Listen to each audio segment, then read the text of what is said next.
Hello, Caroline here, and this video is just about something that happened at work when I was working August 10th, 2020.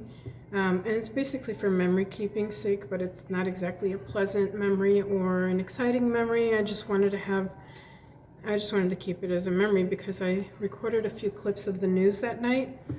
And I had to have a place to just put them, compile them together. From what I witnessed, because when the morning came that morning and the news came on and the clips from the news of what happened overnight came across to the rest of the world, they didn't see exactly what I was seeing, the live footage all night long. So I only took a few minutes here and there because I was busy outside trying to find my partner Glenn, make sure he was safe. But anyway, just to give you a little backstory. Back in May of this year, 2020, a man named George Floyd was murdered by the police, and the police kneeled on his neck for 8 minutes and 46 seconds, well past the point where he passed away. He stopped breathing just a couple minutes into that, and the police officers continued to kneel on his neck. Witnesses were all over, police were all over. Nobody could do anything. They were screaming at the police officer to get off, and he wouldn't. So that incident sparked a huge protest, which turned violent, which later turned into looting and rioting, and people were breaking windows, and it was just awful. But for someone who watched the horrifying death of George Floyd, it was kind of understandable, the anger in people. So I'm not going to really talk about that night, but you have to understand that that's kind of the backstory of the night that you're about to see. So a couple months later, August 10th, 2020, I guess the news spread through social media. There was news of a boy who was killed, and it wasn't true. This time it was about a 16-year-old boy who was shot in the back by the police ruthlessly, and he was killed. So people who heard about it on social media, I guess, gathered together in caravans of cars, came down to the downtown area and just started busting windows. Macy's, jewelry stores, all the major department stores were just broken into and ransacked. And it was very scary because I was working here that night at the hotel that I work at. It's the middle of the downtown, so I was in the middle of all of it, but I was in a locked hotel. So luckily, I was pretty safe. I was witnessing it on the news through my computer, so I just took a couple of clips on my phone just to see what I was seeing. And at one point later in the night, you're going to hear that I actually heard gunshots outside, not on the news, but I heard them outside, about 5 or 6 gunshots. And so I look up outside to see if it was close. It was really close. It was half a block over on Lake Street. And I was checking on my partner, Glenn. He turned out to be okay. It got really scary, but I knew that a couple things I knew. My door was locked, so I was kind of safe inside. Our windows are very thick and not easy to just break. And also, I'm working in a hotel that's fairly empty. People were going after merchandise that night. And so therefore, they weren't really breaking into places like a hotel where there's no merchandise to steal. So I didn't feel too uneasy, but it was a very uneasy feeling. So much so that I couldn't take the train home in the morning. I had to have my husband come and pick me up. So anyway, before I show you, you should know that the reports of that young 16-year-old boy that was shot and killed by the police in the back was actually not true. It was a 20-year-old boy from Inglewood, and he was shot by the police after he had shot at the police first. And he did not die. He went to the hospital in stable condition, and I believe he survived and went on to face his crimes in court. So just a little bit of false information that went through the media sparked a whole night of nonsense that was really unnecessary. So according to the Sun-Times newspaper, 2 people were shot, more than 100 people were arrested, and 13 officers were injured in that night. So I just wanted to put these couple of clips that I recorded that night onto a place where I'd have them as a memory. So I don't know. I mean, good memories are wonderful to hold on to, but sometimes you gotta look at the bad ones too to kind of appreciate the good ones. Anyway, here you go. This is the story. If you have any questions about what happened that night, or if you are confused about anything, leave a comment below and I will definitely answer you. So here it goes.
Jesus. Shots fired outside.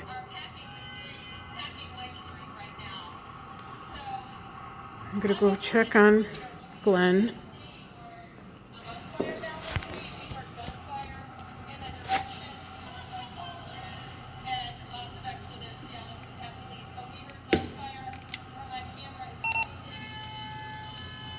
Front us to Glenn.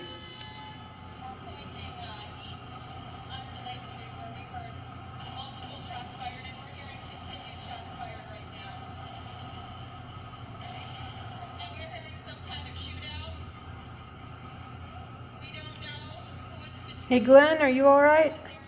I'm on Lake and Wabash. A lot of shots fired all over. You need to get back in.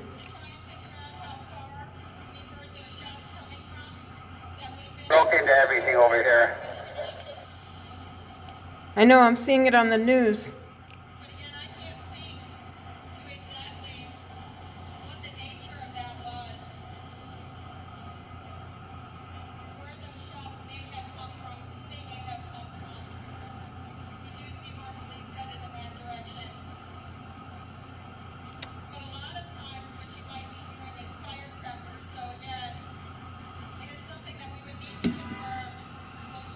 Those were gunshots.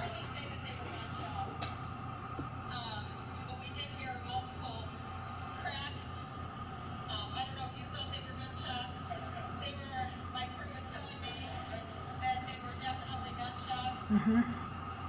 We still see a group of people over here on State Lake trying to get into an ATM that fell off a car when police were going after a car. And they've been kicking it, getting it over here by the L train.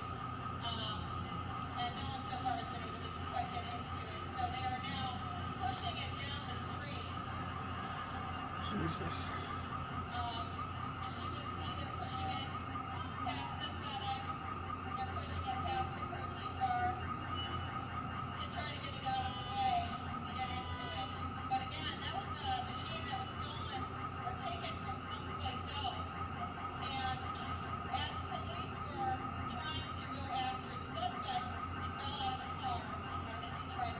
That's where I gotta catch my train. You know, train's running now.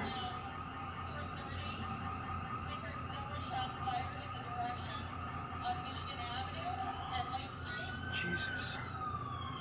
Now we have a police patrol car trying to get in coming down the wrong way on Lake Street. Or block traffic. Or actually drive on the sidewalk. They're driving on the sidewalk to get down here. I think they're trying to stop this ATM. Stop people from getting into that ATM. So those people were just chased away. But again, take a look. You can see just how much traffic there is here on Lake Street alone at 4:30 in the morning on Monday morning. To recap, hundreds of people swept through the Magnificent Mile and other parts of downtown Chicago early this morning, smashing windows, looting stores. They have been flashing with police. People moving in and out of stores along Michigan Avenue in the current shopping bags full of merchandise. Cars dropping off more people, the crowd growing. We do not have any sense that this is under control right now. Nope. We do know that police are making some arrests. We do know that we have shots fired. This is so nerve-wracking. And right here in the loop, Shit. see, it's a very dangerous situation with all of these cars coming and going. Police officers walking down the street, I assume, to check out the ATM. Well, let's take a look down State Street. That alarm you're hearing is from the Potbellies. This Potbellies was just broken into about 10 minutes ago. We'll go back into that view where you can see where the glass is shattered on Lake Street. So the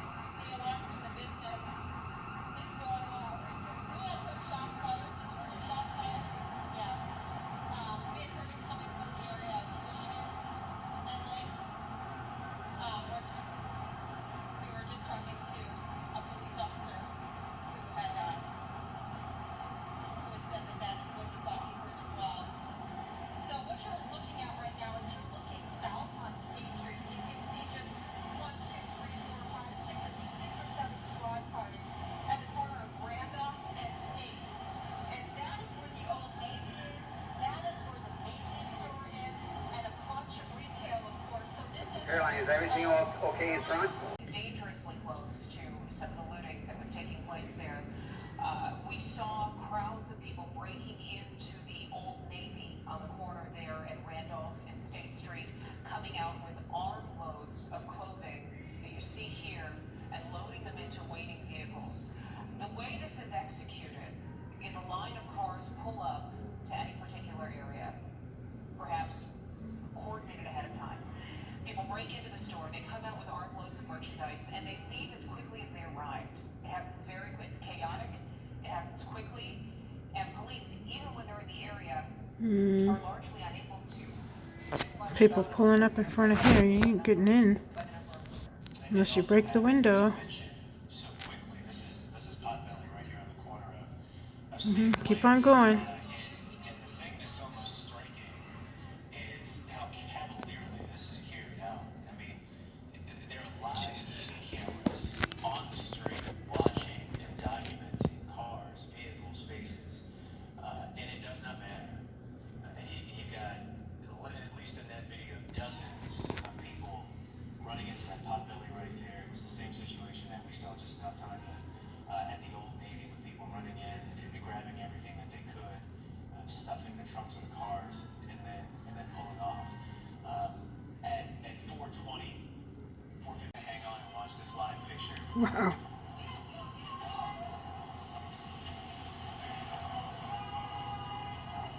Police trying to make an arrest inside the store, chasing away someone else that appeared to try to make their way in. Diane, what are you seeing out there this morning? So I want to set the scene for you. We started at the station, State Lake, where there was absolute chaos. As I was driving into work, I saw somebody speeding by, stopping at State Lake because an ATM fell from the back of their SUV. Well, that created even more chaos over at State Lake as hundreds of people surrounded this ATM trying to break in it. We left State Lake and made our way over to State Ontario, where this is what you're going to see right now downtown. Barriers blocked, street blocked from cops, police officers trying to get a handle on these crowds that are completely out of control. Hundreds of police officers everywhere blocking intersections, trying to stop these looters from getting anywhere close to any more stores. But all along the way, all we saw were people breaking into, for example, the Chase Bank that's on the way here. They broke into several nail salons trying to steal boxes and boxes of stuff from nail salons, tipping things over, going the opposite way on a one-way street, causing traffic chaos as well. And then we noticed people starting to come out and start to sweep up glass. There's a man just down the street at that marketplace that I'm looking at right now, that Jewel Osco marketplace, trying to sweep up and clean up after all of the glass from that location was broken. And that's what's happening right now. You drive anywhere around the loop right now, it is chaos. There are hundreds, if not thousands, of young people around here breaking through the glass. There are cops everywhere blocking these streets, trying to take control of the situation. But it's very, very dangerous and very, very difficult. So we're going to continue on the path to try and see what else we're going to find. But right now, we see a lot of this. Cops trying to block streets, trying to get Something going on in my alley too. out of the downtown area. I know Ross is talking about how difficult it is to get into the downtown area right now. But for the crowds that actually are here, they're trying to get them out. Terrell? Thank you so much, Diane. A security officer apparently there was shot and wounded, taken to Northwestern Hospital, serious to critical condition. We tried to check in with Chicago police, and understandably, extraordinarily busy right now. We weren't able to get much information from them at this point. And this here is a Walgreens, if I can get producer Tim in my ear one more time, is at Clark in Ontario. And what you saw is the police car pulling up here to this Walgreens with its shattered doors. Police arrived trying to get the looters out of 7-Eleven and across the street. As they were chasing them down, a car drove by through the alley apartment. They started shooting at the police. There were 7 shells on the street when I was over there, and nobody was caught at the time. It was a drive-by shooting that was aimed at police while police were trying to get some looters out of the 7-Eleven. That's correct. It's Glenn. Just trying to protect their buildings. So here we are in December, and all the looting is stopped, and it only went one night. And I didn't want to leave the video on a negative note. I just want to let you know that after that night, the mayor called for 2 cop cars from every neighborhood to just patrol downtown and just be parked downtown to prevent this from happening again. So here we are in December. Today's December 8th or 9th. I work overnight, so it's 2 nights, or it's 2 days. Anyway, so if you look out my window, you see a police officer parked across the street, and he's just parked there all night long. That's how it's been ever since that night, and it's been very calm. It's a little unsettling that all those police officers that are coming from other neighborhoods where they need them have to sit down here and patrol just in case that kind of thing happens again. It's just a little bit ridiculous. So, but anyway, I believe that all the violence is over with, at least for this year. I hope that people have had enough violence in their lives, and I hope we can get back to normal. I hope that the pandemic ends. I hope that I can take this mask off and work like a normal person. Honestly, I'll wear it as long as they need me to, but I just, everybody's tired of 2020, and that was just one of the horrible highlights of 2020. And I hope we can leave it behind us. So that's it. Thank you for watching.